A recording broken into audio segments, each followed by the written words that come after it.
Vai, vou zoar. Dá a aceleração dele. Não, daí a bateria acaba rápido, mano. Vai, passa perto. Eita porra! Parece um pernilongo passando do meu lado, mano. Que susto, mano! Se dá um cima não. Se foda, se foda. Desce. Ah. Dá pra logo fazer um 2. É verdade, hein, mano. Mais alto, né? Aqui, mano, ó. Nossa, eu fui de lado, Sam. De nada, né? 3, 4. Já tá apertado. Nossa, Ai, que bagulho, fica por mais, tá tão devagar que o avião passa e depois nem vira, mano.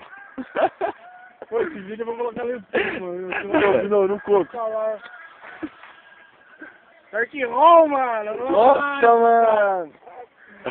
Tô zoando o bagulho já, mano. Meu zóio começou a lacrimejar aqui, mano. Entrou aquela... que fez que eu aquela hora lá. Um olho só? É. Nossa, o bagulho tá ardendo pra caralho, mano. É que força a vista, você não fecha o olho pra ficar olhando.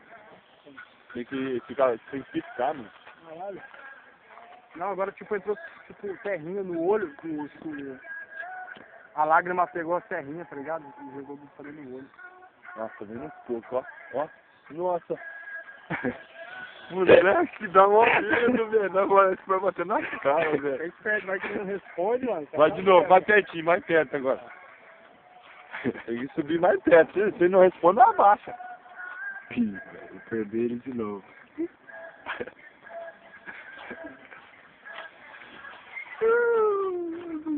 Da hora, né, mano? Da hora, velho. Eu tô me sentindo um de aviador, mano.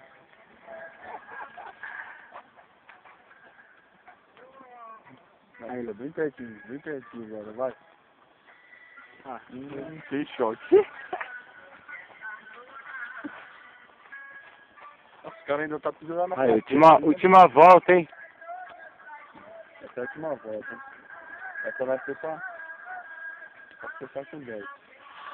caralho, eu chamo ninguém, mano. Porra. Quando você puxa, ele responde, não. Ele sobe, mano.